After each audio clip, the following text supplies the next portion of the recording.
Good evening, everyone. This is Mr. Second Passport. Today, bringing you the first ever Ecuador Weekend update. Filling you in on everything that happened this week here in Ecuador. Okay, maybe not everything, but some things. But first, let's start out with a few things in Latin America. Nicolas Maduro this week insisted to the leadership in Spain that they say they're sorry for the conquest of the Americas.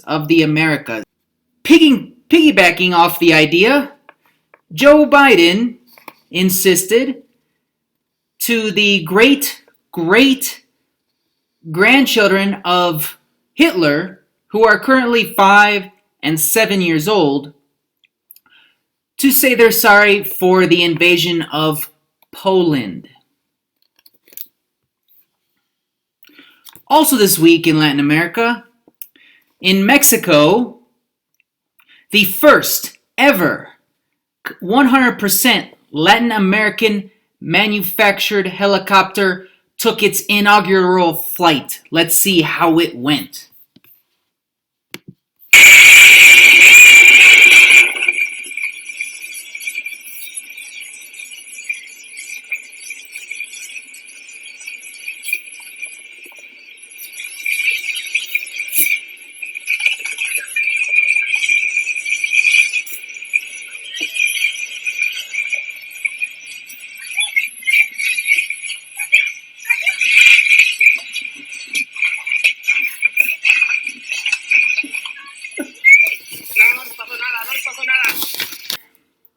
This week, in Ecuador now, obviously there was a prison riot and a massacre where 118 prisoners died, to which the local president, Lasso, was quoted as saying, "Bummer.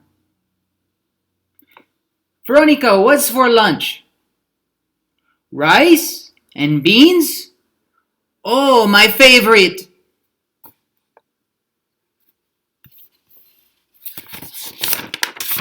On a side note, this week I saw a big snake on the road here in Ecuador, which prompted the question, why did the Ecuadorian snake cross the road? He thought the US was on the other side.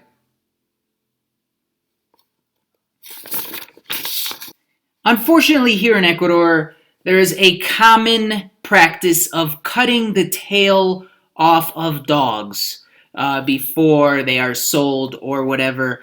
No one really knows why and what happens to these tails. Everyone has their theory. My theory is, check the export records to China. But anyway, I was always skeptical as to how important a tail really was to a dog anyway. I mean, what does it do? Until I was walking this week in southern Quito and I saw this tailless dog trying to walk.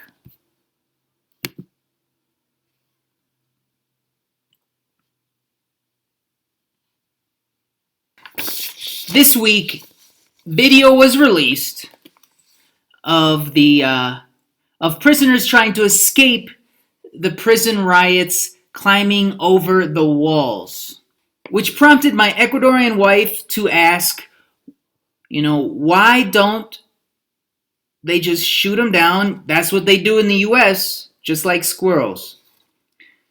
To which I replied, in the US, you can get shot just for walking on someone's front lawn. To which she replied, I'll make sure to keep both feet on the sidewalk next time I'm in the US.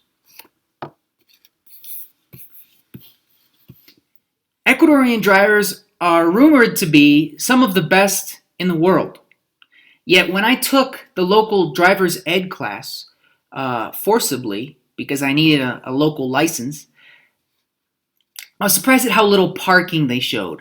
But this week, we got footage from the local newspaper of an Ecuadorian driver parallel parking in Ecuador, here in Quito. Let's see how they did and rate them.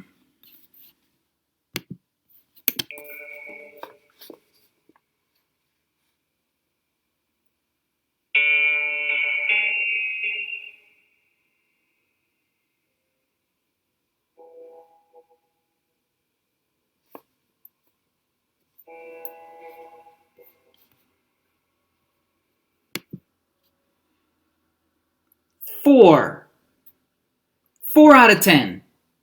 Could be better.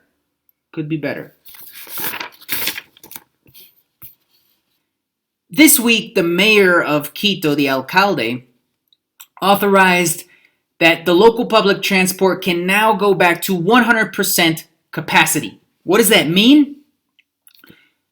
All the seats full and all the standing room full as well, to the point of the butt cheeks of the folks standing are firmly pressed against the faces of those sitting down.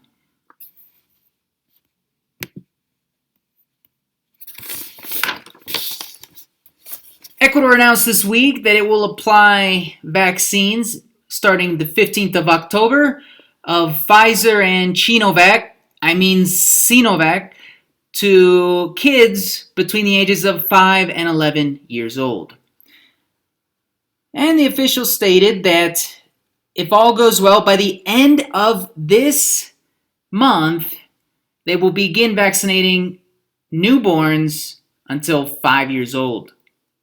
When pressed as to why, he said, well, it's best we get them before they take their first few breaths. Better safe than sorry. And besides, it was either that or administer a COVID test, because that's required of all new arrivals to Ecuador.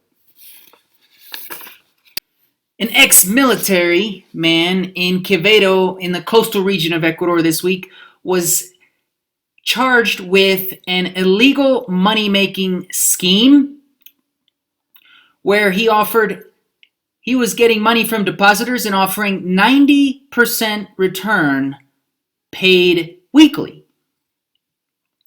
When one of the depositors was asked why he believed him, he said he seemed totally legit.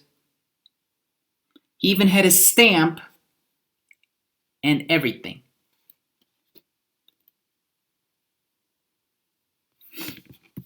This week, auditors found irregular payments totaling over $750,000 in some public works here for bridges and roads in the Manabí province on the coast of Ecuador.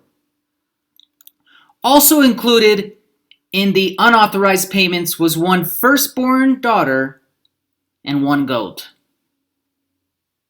I'm Mr. Second Passport. Take care.